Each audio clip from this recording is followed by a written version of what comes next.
दोस्तों नमस्कार। मीन राशि वाले मेरे मित्रों, जय माई की, जय माँ भद्रकाली। महामाई जगत माई आपका कल्याण करें और आपके जीवन से हर एक दुख और कष्ट को चुन चुन कर समाप्त करें, ऐसी हम माई से कामना करते हैं। मित्रों, आज के इस बेहद ही खास और आपकी जिंदगी में चमत्कारी परिवर्तन लाने वाले विशेष कार्यक्रम में हम हृदय से स्वागत करते हैं। मित्रों, आज हम आपको एक ऐसी चमत्कारी वस्तु के बारे में बताने जा रहे हैं जिसे आपको अपनी तकिए के नीचे रखकर सोना है। और यह एक ऐसी चीज है जो आपको बाहर से कहीं से नहीं लानी है, आपके घर में ही मौजूद है, लेकिन इसकी शक्तियों के बारे में आपको बिल्कुल भी अंदाजा नहीं है।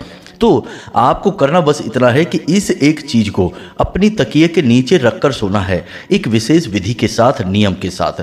तो फिर सपने के माध्यम से आपको मिलेगा आपकी हर एक बड़ी छोटी चाहे कितनी ही मुश्किल समस्या हो उसका समाधान। अब ऐसा कैसे होगा और इसके पीछे क्या नियम है, क्या शास्त्रीय विधान है, ज्योतिष और लाल किताब में इसके विषय में गहराई से वर्णन मिलता है। साथ ही साथ दोस्तों, जो बातें बहुत ही खास हैं, जो इसके विधान को, इसके कार्य करने के तरीके को अच्छी तरह से समझाती हैं, हम वे सारी बातें आपको आगे वीडियो में बताने जा रहे हैं। तो बस आपको बस इतना करना है कि इस विशेष कार्यक्रम को पूरा देखना है, क्योंकि आप जब इस कार्यक्रम को पूरा देखेंगे तो हम आपसे गारंटी देते हैं कि निश्चित तौर पर आपको कुछ ऐसा अनोखा, कुछ ऐसा अद्भुत प्राप्त होगा जो लोग पैसे देकर सीखते हैं। जी दोस्तों, कई सारी ऐसी विधाएं हैं, विद्याएं हैं जो लोगों को मुफ्त में ज्योतिषाचार्य नहीं देते हैं। इसका कारण यह है कि जब सब कुछ मुफ्त में ही दे देंगे तो फिर लोग पैसे किस चीज के देंगे, आप खुद ही विचार करिए। तो यह उनका बिजनेस है, व्यापार है, लेकिन हम माई के सेवक हैं। माई की सेवा करना ही हमारा परम धर्म है और हम जो भी बातें आपको बताते हैं वह माई की सेवा समझकर ही बताते हैं। इसीलिए हम चाहते हैं कि आपका कल्याण हो, आपका उद्धार हो और आपके जीवन में सुख और शांति आए। यही हमारी कीमत है और इसी के लिए हम कार्य कर रहे हैं। जी हाँ दोस्तों, हमारा भाव बहुत ही पवित्र है, भक्तिमय है। इसीलिए जो भी बातें हम आपको बता रहे हैं उन बातों की सत्यता इन्हीं सब बातों से प्रमाणित होती है। तो बस हम आपसे यह चाहते हैं कि आप इस वीडियो को पूरा देखें, तभी आपके जीवन में महापरिवर्तन की शुरुआत होगी। मित्रों, इस संसार में शायद ही कोई ऐसा व्यक्ति होगा जिसके जीवन में किसी न किसी प्रकार की समस्या ना चल रही हो, और हर इंसान का ज्यादातर समय केवल इसी बात में गुजर रहा है कि उसे अपनी समस्याओं का समाधान या तो मिल नहीं रहा है, और मिल भी रहा है तो वह बहुत ही अधिक कठिन है और अन्य नई समस्याओं को खड़ा कर रहा है। तो ऐसे में कैसा हो कि आपकी समस्याओं का समाधान दिव्य शक्तियों के, परम ऊर्जाओं के माध्यम से हो, क्योंकि कई बार जीवन में समस्याएं जो आती हैं वे ऊर्जाओं के रूप में ही आपके जीवन में प्रवेश करती हैं। मान लीजिए किसी ने नजर लगा दी है, इसी प्रकार का टोना टोटका है, या फिर कोई नकारात्मक शक्ति आपके माध्यम से ही आपके घर में आ चुकी है। अब उस नकारात्मक शक्ति के जो दुष्परिणाम हैं वे आपको समस्याओं के रूप में जीवन में देखने को मिल रहे हैं। तो अब जब आप अपनी बुद्धि के स्तर से इन समस्याओं का समाधान करने की कोशिश करेंगे तो आपको कभी भी सफलता हासिल नहीं होगी, क्योंकि समस्याओं की जड़ तो नकारात्मक ऊर्जा है। तो इन समस्याओं का निराकरण भी तभी होगा जब इस नकारात्मक ऊर्जा को हटाया जाए और इनके स्थान पर सकारात्मक ऊर्जा आपके जीवन में प्रवेश करे, यानी कि ईश्वर की दिव्य शक्ति आपके जीवन में प्रवेश करे। कहने का मतलब यह है कि आप अनजाने में कभी कभी नकारात्मक शक्ति को अपनी ओर आकर्षित कर लेते हैं, लेकिन इन नकारात्मक शक्तियों का तोड़ क्या है और इन्हें कैसे अपने से दूर भगाना है, ईश्वर की परम ऊर्जा को अपने पास लाना है, यह सब आपको जानना बहुत आवश्यक है। वरना होगा बस यही कि आप यही सोचते रहेंगे कि क्यों जीवन में एक के बाद एक समस्याएं आती रहती हैं, क्यों इनका कोई समाधान नहीं मिलता है, क्यों आप केवल समस्याओं के मकड़ जाल में उलझ कर रह गए हैं और जीवन से सुख और शांति गायब हो चुकी है। अब समस्या कैसी भी हो सकती है, बड़ी या छोटी, या फिर इतनी विकराल कि जीवन को तहस नहस कर दे, इससे कोई फर्क नहीं पड़ता है। जी हाँ दोस्तों, तो अब इन्हीं सारी समस्याओं का आपके लिए समाधान उपलब्ध हो चुका है इस एक चीज के माध्यम से। बस आप वीडियो को पूरा देखें। चलिए इस महान ज्ञानवर्धक वीडियो की शुरुआत करते हैं, लेकिन महामाई जगत माई को आभार अवश्य ही व्यक्त करेंगे। तो पूरे भक्ति भाव के साथ कमेंट बॉक्स में एक बार नहीं 3 बार लिखना, जय माँ भद्रकाली कृपा करो। माई आपकी निश्चित तौर पर कृपा करेंगे। अब हम आपको एक विशेष सूचना दे दें जो हम पिछले कुछ वीडियो में आपको देते चले आ रहे हैं कि 2 जून का एक बहुत ही विशेष दिवस है, विशेष कार्यक्रम है, क्योंकि इस दिन माँ भद्रकाली का जन्मोत्सव मनाया जाता है और हमारे यहाँ धाम पर इस दिन हम कुछ विशेष पूजा पाठ और अनुष्ठान करवाना चाहते हैं जो हमारे दर्शकों के लिए होगा, हमारे सब्सक्राइबर्स के लिए होगा। तो ऐसे में यदि आप इस महा अनुष्ठान का भाग बनना चाहते हैं तो इसके लिए आपको थोड़ा सा अंशदान करना होगा। आपके द्वारा किया गया अंशदान आपके लिए ही प्रयोग किया जाएगा। आप 10 रुपए से लेकर ऊपर जितनी भी आपकी श्रद्धा है उतना आप धाम के नाम से अंशदान कर सकते हैं। अंशदान करने के लिए आपको एक QR कोड वीडियो में दिखाई दे रहा है, उसे आप सीधे स्कैन करके कर सकते हैं या फिर डिस्क्रिप्शन में आपको एक नंबर मिलेगा जिस पर आप फोन पे या फिर पेटीएम जो चाहे आप कर सकते हैं। जो भी आप अंशदान करेंगे उससे हम माई के लिए आपके नाम से एक नारियल और एक चुनरी समर्पित करेंगे। साथ ही साथ होने वाले महायज्ञ में आपके नाम से आहुतियां भी करवा देंगे। दोस्तों, यह बहुत ही विशिष्ट अवसर है, इसे हाथ से जाने मत देना। वर्ष में एक बार यह अवसर आपको प्राप्त हो रहा है। अब हम अंशदान की बात इसलिए कर रहे हैं कि हमारे पास इतना धन बल नहीं है दोस्तों कि हम इन सारे कार्यों को अपने स्वयं के बलबूते पर कर सकें। इसलिए आपकी मदद की आवश्यकता है। आपके लिए किया जाने वाला कार्य है, आपकी मदद से ही पूर्ण हो पाएगा। हमारी तो केवल इच्छा है और हमारे अंदर यह इच्छा, यह भाव शायद माई की ही देन है। वे चाहती हैं कि हमारे माध्यम से आपका कल्याण हो जाए, आपके जीवन में सुख शांति प्रेम आ जाए। शायद इसीलिए भगवान ने ऐसा भाव, ऐसी अनुभूति हमारे हृदय में उत्पन्न की है। हम तो सब कुछ माई की ही देन मानते हैं, उन्हीं की कृपा, उन्हीं की अनुभूति और उन्हीं के आदेश के आधार पर कार्य करते हैं। तो यदि आप सम्मिलित होना चाहते हैं तो आप कुछ अंशदान करें और नीचे दिए गए व्हाट्सएप नंबर पर मैसेज करके हमें इस बात की जानकारी भी अवश्य दें। अपना नाम, अपना स्थान और अपने जीवन की मूल समस्या आप व्हाट्सएप पर मैसेज करके भेज सकते हैं। एक और छोटी सी सूचना हम आपको दे दें मित्रों कि आजकल YouTube पर लोग हमारी नकल बहुत अधिक कर रहे हैं। तो यदि आपको कोई हमारी जैसी ही बातें कहते हुए YouTube पर मिलता है तो आप उसके डिस्क्रिप्शन में जाकर देखें उसका मोबाइल नंबर है कि नहीं, क्योंकि धाम से सारी सूचनाएं केवल हमारे वीडियो में दी जाती हैं और हम धाम का नंबर भी अपने डिस्क्रिप्शन में देते हैं। तो जो झूठ बोलने वाले लोग होंगे, नकल करने वाले लोग होंगे, वे कभी भी अपना नंबर अपने डिस्क्रिप्शन बॉक्स में नहीं देंगे, अपने बारे में कोई सूचना नहीं देंगे, क्योंकि वे नकली हैं, धोखेबाज हैं। इसलिए ऐसे लोगों से आपको सावधान रहना होगा। अपने बौद्धिक बल का प्रयोग करें, किसी के नकली जाल में ना फंस जाएं। इसीलिए हमने धाम का नंबर यानी व्हाट्सएप नंबर अभी जारी किया है जो डिस्क्रिप्शन बॉक्स में है। मित्रों, हमारे पास अभी इतने लोग नहीं है, इतना धन बल भी नहीं है कि हम आपसे लगातार फोन पर बात कर सकें, इसलिए केवल व्हाट्सएप नंबर ही जारी किया है। हमें अपनी साधनाएं भी करनी होती हैं, तो आप अपनी समस्या, अपने मन की बात व्हाट्सएप पर भेजें। हम सारे मैसेज पढ़ते हैं और जिनमें ज़रूरत होती है उनमें हम आपसे संपर्क भी करते हैं, व्हाट्सएप या फ़ोन कॉल के जरिए बात करते हैं। लेकिन यह बहुत ही सीमित है क्योंकि हजारों लाखों लोग लगातार मैसेज करते हैं, फ़ोन करते हैं। तो जब समय आएगा, माई चाहेंगी तो फिर फ़ोन पर बात करने की सुविधा भी उपलब्ध करवा दी जाएगी। धाम की ओर से कुछ लोगों को स्थापित कर दिया जाएगा, नियुक्त कर दिया जाएगा इस कार्य के लिए। लेकिन फिलहाल व्हाट्सएप नंबर ही है, इसी से आप संपर्क करें। अब नकली लोगों की बातों में ना आए, यह आपकी जिम्मेदारी है। और यदि आप किसी नकली व्यक्ति के जाल में आकर, बातों में आकर उलझ जाते हैं तो फिर आप स्वयं ही जिम्मेदार होंगे, धाम की यहाँ कोई जिम्मेदारी नहीं होगी। तो अपने बौद्धिक बल का पूर्ण प्रयोग करें, तभी कोई निर्णय लें। उम्मीद है मित्रों कि आपने सारी बातें समझ ली होंगी। अब वीडियो के मुख्य विषय पर आते हैं, आगे बढ़ते हैं। हम आपको उस एक चीज के बारे में बताने जा रहे हैं जो आपके जीवन में महापरिवर्तन लाएगी। और वे परिवर्तन किस प्रकार होंगे? जब आपके जीवन में समस्याएं आती हैं तो आपके जीवन में वे रुकावट का कार्य करती हैं। जैसे कि आप किसी वाहन से पूरी गति के साथ सड़क पर चले जा रहे हैं और अचानक कोई बड़ा सा ब्रेकर आ जाता है तो वह आपकी गाड़ी की रफ्तार को धीमा कर देता है। कभी कभी तो लगभग गाड़ी को रोकना पड़ता है। यह ब्रेकर पर निर्भर करता है कि कितना बड़ा ब्रेकर है, उसी हिसाब से आपकी गति कम होगी। ठीक इसी प्रकार जीवन की गति है, क्योंकि जीवन भी तो एक यात्रा ही है। तो जीवन की गति में जब समस्याएं आ जाती हैं तो वे हमारी गति को रोकने का कार्य करती हैं, ब्रेकर का कार्य करती हैं। कभी कभी समस्या इतनी बड़ी आ जाती है कि जीवन की रफ्तार पूर्ण रूप से रुक जाती है। कोई भी रास्ता दिखाई नहीं देता, केवल अंधकार ही अंधकार दिखाई देता है। ऐसे में तो कुछ जातक ऐसे भी पाए जाते हैं जो हमें मैसेज करते हैं कि गुरुजी, हमें लगता है कि अब हमें आत्मदाह के अलावा कोई रास्ता नहीं बचा है, हमें अब आत्महत्या अपनाना होगा। मित्रों, हम आपसे कहना चाहेंगे कि आप ऐसी बातें अपने मन में सपने में भी लेकर ना आए। यह महापाप है। जीवन में समस्याएं आती ही हैं और भगवान आज नहीं तो कल आपको समस्याओं का समाधान भी अवश्य देंगे।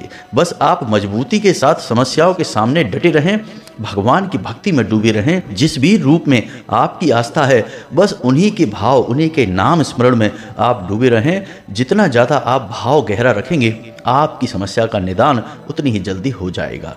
तो इसी बात से जुड़ा हुआ आज हमने यह कार्यक्रम आपके लिए बनाया है, क्योंकि बहुत सारे मैसेज आते हैं अलग अलग समस्याओं को लेकर हमारे पास। सबका एक साथ समाधान कर पाना संभव नहीं, तो उनको हमने ये वीडियो दिया है। अब इस वीडियो के माध्यम से आपकी हर समस्या का निदान होगा, फिर चाहे वह छोटी हो बड़ी हो, कोई फर्क नहीं पड़ता है। अब आप लोगों में से कुछ लोगों के मन में यह बात अवश्य आ रही होगी कि तकिए के नीचे रख के सो जाने से क्या हो जाएगा। आप तो सो जाएंगे, कोई कार्य भी नहीं करेंगे, तो फिर समस्या का समाधान कौन ला कर देगा। तो दोस्तों, हम आपको बता दें कि इसके पीछे एक बहुत बड़ा आध्यात्मिक कारण है, जिसे आपको जानना बहुत आवश्यक है। क्योंकि जितनी बातें आप गहराई से जानेंगे, समझेंगे, उतना ही उपाय के प्रति आपके मन में भाव गहरा होगा। सीधी सी बात है दोस्तों कि आपको जब पूरी बात अच्छी तरह से समझ में आएगी, आपको उस पर तभी तो विश्वास होगा। बाजार में यदि कोई दवाई आप लेकर आते हैं और उसके बारे में आपको कोई ज्ञान नहीं है कि यह किसने बनाई है, इसका क्या प्रभाव है और इसे कितने लोगों पर आजमाया गया है, तो आपके मन में शक रहेगा। लेकिन जब कोई आपको सारे प्रमाण दे देगा कि यह दवाई कितनी अच्छी है, तो आपके मन में उसके प्रति बहुत गहरा विश्वास उत्पन्न हो जाएगा और विश्वास से ही आप उस दवाई से ठीक हो जाएंगे। बिना विश्वास के संसार में कुछ भी नहीं हो सकता है। तो अब ध्यान से समझिए, जब आप नींद में होते हैं तब असल में आप इस लोक से, जिसे हम धरती लोक कहते हैं या मृत्यु लोक कहते हैं, इस लोक से बाहर निकल जाते हैं। अब यह कैसे होता है, ध्यान से समझिए। हमारे इस शरीर के साथ साथ कई और प्रकार के शरीर भी हमारे साथ चल रहे होते हैं, हमें दिखाई नहीं देते हैं। हमें केवल यह भौतिक शरीर दिखाई देता है, क्योंकि हम अपनी भौतिक आंखों से और भौतिक बुद्धि से देख रहे हैं, समझ रहे हैं, इसलिए। लेकिन इसी शरीर से जुड़ा हुआ एक और शरीर है, जिसे हम सूक्ष्म शरीर कहते हैं, ऊर्जा स्वरूप कहते हैं। वही असल में इस शरीर से मजबूती के साथ जुड़ा रहता है और इस शरीर के संचालन का कार्य करता है। इसे हम अपनी आत्मा कह सकते हैं। यह हमारे नाभि कमल से एक ऊर्जा तंतु के साथ जुड़ा रहता है, यानी कि यह हमसे जुड़ता है केवल हमारे नाभि से निकलने वाली एक रस्सी से, और इस रस्सी को हम ऊर्जा तंतु कहते हैं। जी हाँ दोस्तों, तो जब आप सो जाते हैं उस समय यह सूक्ष्म शरीर सोता नहीं है, यह इस शरीर से बाहर निकल जाता है और कई प्रकार के लोकों में, जैसे कि हमारे हिंदू धर्म में 14 भुवन या 14 लोक बताए गए हैं, उन लोकों का सफर करता है, यात्रा करता है। इसीलिए आपको अनेकों नेक प्रकार के सपने आते हैं। कभी आपको आपके सपने में पुरखे पूर्वज दिखाई दे जाते हैं जो इस संसार को छोड़कर जा चुके हैं, वे दिखाई दे जाते हैं। कभी आपको ऐसी ऐसी जगहें, ऐसे ऐसे स्थान दिखाई देते हैं जो कि इस संसार में मौजूद ही नहीं है। ऐसे अद्भुत नज़ारे देखने को मिलते हैं। और कभी कभी बहुत ही पीड़ाएं, यातनाएं और बहुत ही डरावने सपने दिखाई देते हैं। तो जब हमारा सूक्ष्म शरीर अनेकों अनेक लोकों में भ्रमण कर रहा होता है, तो वहाँ पर वो जो कुछ भी वह देखता है वह हमारे इस शरीर में भी महसूस होने लगता है, क्योंकि वह शरीर हमारे शरीर से जुड़ा हुआ है, अलग नहीं है। और जब आप जागते हैं तो उस समय वह शरीर फिर से आपके इस शरीर में समाहित हो जाता है और अपनी कुछ यादें लेकर आता है। इसीलिए जब आप सोकर जागते हैं तो आपके सपने थोड़े थोड़े से ही आपको याद रहते हैं। बस आपको यह याद रहता है कि अनुभव कैसा हुआ था, लेकिन पूरा का पूरा सपना आपको कभी याद नहीं रहता, क्योंकि वह जो दृश्य है वह आपने नहीं देखा, आपके सूक्ष्म शरीर ने देखा है, तो यह उसकी याद है। लेकिन अब वह आपके शरीर में समाहित हो चुका है, तो आपको उसकी याद की हल्की सी झलकें अपने दिमाग में बची रह जाती हैं और उन्हीं को आप याद करते हैं। तो आप कहते हैं कि आज मैंने बहुत डरावना सपना देखा। अब आपने सपने में क्या देखा, सारी बातें आपको याद नहीं हैं, बस थोड़ी थोड़ी सी झलकियां याद रह जाती हैं। इसी प्रकार अच्छे सपने के माध्यम से भी होता है कि आज मैंने बहुत अच्छा सपना देखा। अब क्या देखा, पूरा सपना तो याद नहीं है, लेकिन थोड़ी थोड़ी सी झलकियां याद रहती हैं। अब यहीं पर कुछ ऐसे सपने भी होते हैं दोस्तों जो आपको पूरे के पूरे याद रहते हैं, फिर चाहे वे अच्छे सपने हों चाहे वे बुरे सपने हों, आपको सेम टू सेम पूरे सपने याद रहते हैं। सुबह जब आप सोकर जागते हैं तो आपको एक एक बात उस सपने की अच्छी तरह से याद होती है। अब यह याद आपके दिमाग में क्यों रहती है? क्योंकि यह सूक्ष्म शरीर चाहता है कि आप इसे याद रखें, क्योंकि असल में ये जो सपने हैं ये आपके भविष्य में होने वाली घटनाओं के संकेत हैं। जी हाँ दोस्तों, यह बहुत बड़ी बात है। अक्सर कई लोगों को हमने यह कहते देखा कि गुरुजी, हमने बहुत दिन पहले सपना देखा था कि हमारे साथ दुर्घटना होने वाली है, लेकिन हमने उसे सपना समझकर भुला दिया था, लेकिन आज हमारे साथ ऐसा हादसा हो गया। या फिर भविष्य में होने वाली यदा कदा घटनाएं जो हैं वे हमें सपने के माध्यम से दिख गई थीं। तो ये भविष्य को देखने की क्षमता भी हमारे सूक्ष्म शरीर के पास है और उन्हें हमारा सूक्ष्म शरीर चाहता है कि हम याद रखें, इसलिए उनकी यादें हमारे दिमाग में बहुत गहराई से बैठा दी जाती हैं। जी हाँ दोस्तों, तो उम्मीद है कि हम आपको सारी बातें अच्छी तरह से समझा पाए हैं कि कैसे स्वप्नों के माध्यम से हमें समस्याओं का समाधान मिलता है।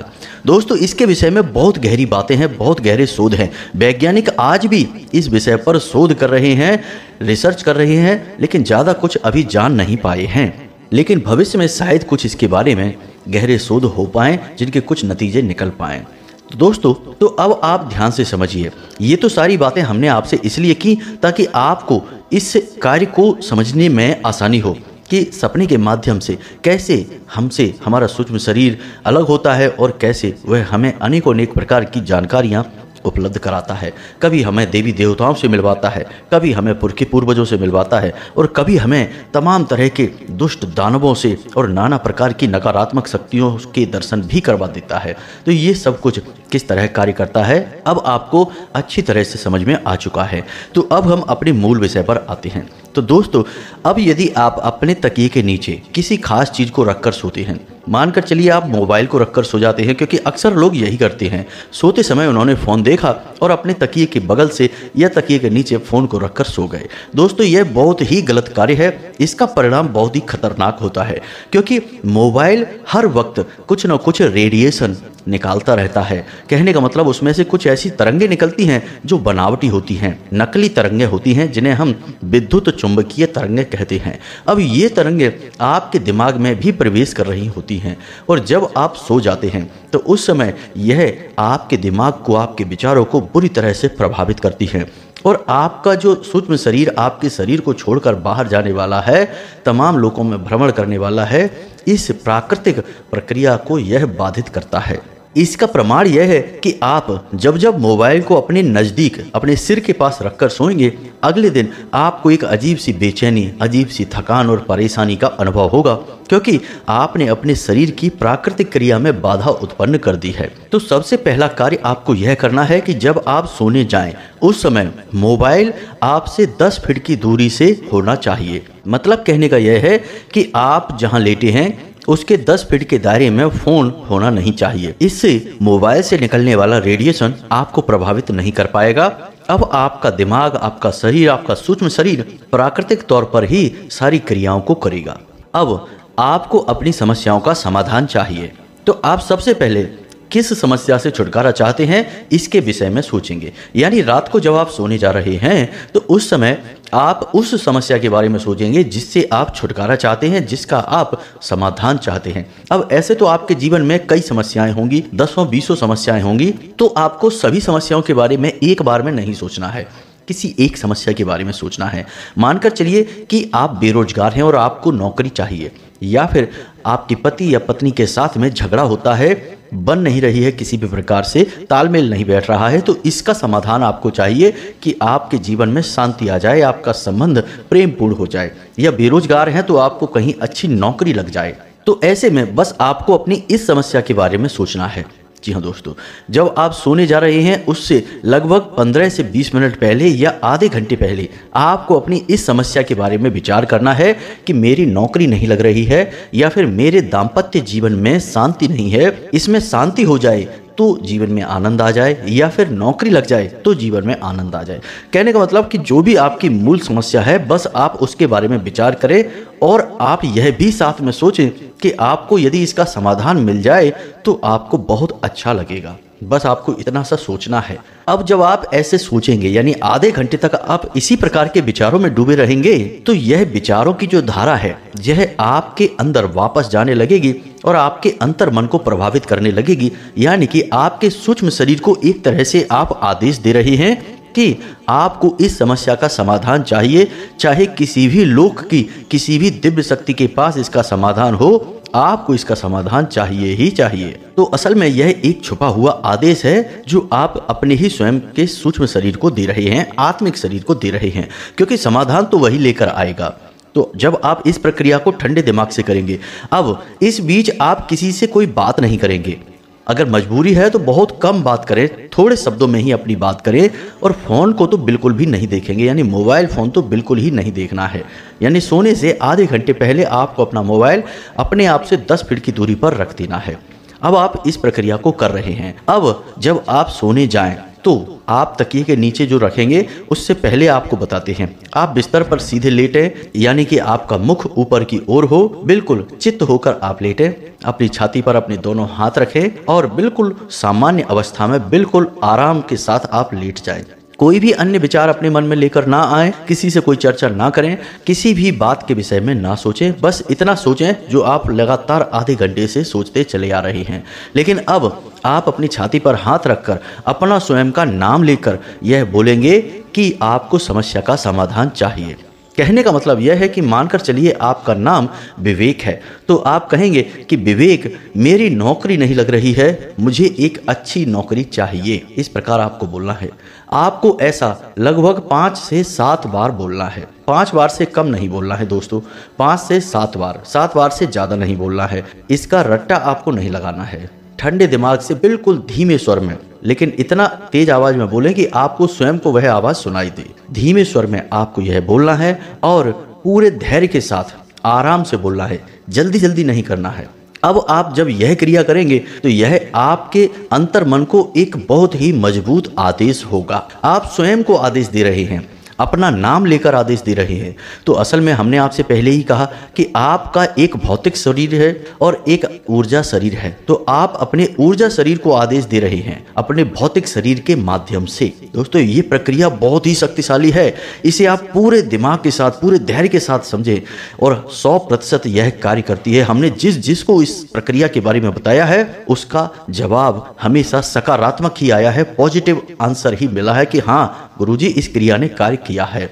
तो आपने 7 बार अपनी छाती पर दोनों हाथ रखकर और बोला कि विवेक, मेरे पास नौकरी नहीं है, मुझे एक अच्छी नौकरी चाहिए। अब जब आपने 7 बार स्वयं को आदेश दे दिया तो इसके बाद आप आंखें बंद करके सीधे सो जाएंगे। जी हाँ दोस्तों, अपनी समस्या के बारे में विचार करते करते, क्योंकि आप आधे घंटे से उसी के बारे में सोचते चले आ रहे हैं, तो उसी समस्या के बारे में विचार करते करते सो जाएंगे। अब इस प्रक्रिया में आपको किसी से कोई बात नहीं करनी है, कोई अन्य विचार अपने मन में लेकर नहीं आना है। अब इतना आपको करना है। अब आपको अपने तकिए के नीचे क्या रखना है इसके बारे में समझें। तो मित्रों, ध्यान से समझिए। आपको अपनी तकिए के नीचे एक ताला बंद करके और उसकी चाबी उसी के बगल से रखनी है और फिर सो जाना है। चाबी को ताले में लगी नहीं छोड़ना है, ताले को खुला नहीं छोड़ना है, ताले को आपको बंद करना है और उसकी चाबी उसके बगल से रखनी है और उसके ऊपर तकिया रखना है और आपको यह प्रक्रिया करनी है और उसके बाद आपको सो जाना है। अब ताले और चाबी से इसका क्या संबंध है, आप इसे भी समझिए। तो मित्रों, आपको हम बताएं कि हमारा अध्यात्म, हमारी वैदिक संस्कृति यह कहती है कि इंसान की चेतना उसके सिर में वास करती है, यानी सिर के पीछे जहां रीढ़ की हड्डी हमारे सिर से जुड़ती है उसे हम मेड्यूला कहते हैं, वहीं पर हमारी चेतना का वास होता है। और राहु का सीधा संबंध ताले और चाबी से होता है। अब जिन घरों में ताले पुराने जंग खाए हुए पड़े हैं, या ऐसे ताले पड़े हैं जिनकी चाबियां खो चुकी हैं, या ऐसी चाबियां पड़ी हैं जिनके ताले खो चुके हैं या खराब हो चुके हैं, उन घर में हमेशा राहु खराब रहता ही रहता है। और राहु क्या है? सिर है। उसके पास कोई शरीर नहीं है, केवल सिर है, यानी विचार है और विचारों की शक्ति है और उसी से वह किसी के जीवन को प्रभावित करता है। तो ऐसे में आपको इस ताले और चाबी को, यानी कि राहु के शुद्ध स्वरूप को अपने सिर के नीचे रखकर सोना है, तकिए के नीचे। अब राहु असल में वैसे तो बहुत नकारात्मक है, लेकिन राहु को देव कहा जाता है। दोस्तों याद रखना कि राहु को देवताओं की श्रेणी में भी रखा जाता है और दानवों की श्रेणी में भी रखा जाता है। कहावत है कि जिसको राहु तारे उसे फिर कोई ना मारे, और जिससे राहु मारे उसे फिर कोई ना तारे। यानी राहु सकारात्मक हुआ तो आपको राजा बना देगा, नकारात्मक हुआ तो भिखारी बना देगा। तो राहु के अंदर सकारात्मक गुण भी हैं और नकारात्मक गुण भी हैं। आपको बस प्रयोग करना आना चाहिए। यदि आप प्रयोग करना जानते हैं राहु के गुणों का तो आप राजा बन जाएंगे, याद रखना। तो यह राहु का एक सकारात्मक प्रयोग है जो हम आपको बता रहे हैं। अब आप ताले और चाबी को अपने सिर के नीचे रखकर यानी तकिए के नीचे रखकर सोएंगे तो यह आपके आत्मिक शरीर को बल देगा, आपके सूक्ष्म शरीर को इतनी ऊर्जा प्रदान करेगा कि वह आपकी समस्या का समाधान कहीं से भी ढूंढ कर लाएगा। यकीन मानिए यह प्रयोग बिल्कुल मुफ्त का है, क्योंकि ताले और चाबी तो सबके घरों में होते ही हैं। तो यह बिल्कुल मुफ्त का प्रयोग है, लेकिन इस प्रयोग का जो फल है वह अनमोल है। जी हाँ दोस्तों, एक बार इस प्रयोग को आप करके देखिए। अब ऐसा हो सकता है कि आपको पहले दिन समाधान ना मिले, दूसरे दिन भी समाधान ना मिले, तीसरे दिन भी समाधान ना मिले, लेकिन 6 से 7 दिनों के अंदर आपको निश्चित तौर पर समाधान मिल ही जाएगा। किसी किसी जातक को तो पहले ही दिन समाधान मिल जाता है। अब यह इस बात पर निर्भर करता है कि आपके विचार कितने केंद्रित हैं, यानी कि आपका अपने ऊपर कितना नियंत्रण है। यदि आप चंचल स्वभाव के हैं तो आपको 6-7 दिन लगेंगे। यदि आप शांत स्वभाव के हैं तो आपको दूसरे या पहले दिन ही समाधान अपनी समस्या का मिल जाएगा। आप जब सोकर जागेंगे तो आपको पता चल जाएगा कि क्या करना है। आपके विचार बदल जाएंगे, आपको समस्या को देखने का नज़रिया बदल जाएगा, आपके जीवन में बहुत बड़े बड़े परिवर्तन आएंगे। यह तो सिर्फ एक शुरुआत होगी। अब जब आपको आपकी समस्या का समाधान मिल जाए तो फिर इस प्रयोग को नहीं दोहराना है। ऐसा नहीं करना कि एक समस्या समाप्त हुई, अब आपने दूसरी समस्या के लिए यह प्रयोग फिर से शुरू कर दिया। नहीं दोस्तों, यह नहीं करना है। इससे आप धीमे धीमे अपने आत्मिक शरीर को कमज़ोर कर देंगे और यह बहुत ही गलत होगा, क्योंकि जिसका आत्मिक शरीर कमज़ोर हो गया उसकी आयु कम हो जाती है, उसकी भक्ति कमज़ोर पड़ जाती है और वह नकारात्मकता में डूब जाता है। यानी आज नहीं तो कल आप नकारात्मक शक्तियों से घिर जाएंगे और जीवन भर के लिए परेशान होते रहेंगे। तो इसको प्रयोग करने के तरीके साधारण जरूर हैं, लेकिन है बहुत शक्तिशाली। यह आत्मिक ऊर्जा का प्रयोग करती हैं। जी हाँ दोस्तों, आपकी स्वयं की आत्मा की शक्ति का प्रयोग किया जाएगा और ज़्यादा प्रयोग करेंगे तो थकान तो होती ही है, ऊर्जा की कमी तो होती ही है। तो आप खुद ही समझिए। तो आपको एक समस्या का समाधान जब मिल जाए तो उसके बाद आप 1-8 महीने विश्राम करें। उसके बाद आप किसी नई समस्या के साथ इस प्रयोग को करें। उसका समाधान मिल जाए तो फिर 1-8 महीने का गैप लें, क्योंकि आप जब गैप लेंगे, अंतर करेंगे तो आपकी आत्मिक ऊर्जा को बढ़ने का अवसर प्राप्त होगा। अब आत्मिक ऊर्जा बढ़ती कैसे है, इसे भी आप ध्यान से समझिए। आत्मिक ऊर्जा बढ़ती है दान, धर्म और भक्ति से। जी हाँ दोस्तों, तो इन कार्यों को आपको अपने जीवन में निश्चित तौर पर शामिल कर लेना है। रोज अपने आराध्य की पूरे विधि विधान से पूजा करनी है, उनका नाम जप करना है, समय मिले तो दान भी अवश्य करना है और पशु पक्षियों को भोजन आदि अवश्य देना है। यह बहुत बड़ा दान है। तो इन कार्यों को आप करेंगे तो इससे आपकी आत्मिक ऊर्जा बलिष्ठ होगी और आपकी समस्या का हल निश्चित तौर पर ढूंढ कर लाएगी। उम्मीद है दोस्तों कि जो बातें हमने आपको बताई हैं वे आपको अच्छी तरह से समझ में आ गई होंगी। इस प्रयोग पर बिल्कुल शक नहीं करना दोस्तों, हमने सैकड़ों हजारों लोगों पर इस प्रयोग को किया है और आज तक इसका नकारात्मक परिणाम हमें नहीं मिला है। कहीं ना कहीं से किसी न किसी प्रकार से जातक की मदद होती है, उसे समस्या हल करने का अवसर मिलता है। तो बस इस प्रयोग को आप करिए, फिर इसके नतीजे कैसे आए हमें कमेंट करके बताना। यदि नतीजे सकारात्मक आते हैं तो माँ भद्रकाली धाम से जुड़ जाना और जीवन भर का उद्धार हो जाएगा। हम इस बात की गारंटी देते हैं। माँ के आंचल में जो एक बार आ गया उसका तो जीवन का उद्धार ही हो गया, फिर उसे कोई क्या बिगाड़ेगा, उसका क्या बाल बांका करेगा। तो उम्मीद है मित्रों कि आपने सारी बातें समझ ली हैं, इन्हें आप प्रयोग करेंगे और जीवन में लाभ उठाएंगे। कोई प्रश्न यदि आपके मन में उठता है तो आप डिस्क्रिप्शन में दिए गए व्हाट्सएप नंबर पर मैसेज करके सीधे हमसे बात कर सकते हैं। फोन ना करें मित्रों, क्योंकि अभी यह सुविधा उपलब्ध नहीं है। तो बस आज के वीडियो को विराम देते हैं। कमेंट बॉक्स में पूरे भक्ति भाव के साथ जय माँ भद्रकाली कृपा करो अवश्य लिखना, 1 बार नहीं 3 बार लिखना, बिल्कुल कंजूसी नहीं करना। मिलते हैं अगले ज्ञानवर्धक वीडियो में, तब तक के लिए धन्यवाद। जय माता की, माई सबका कल्याण करें।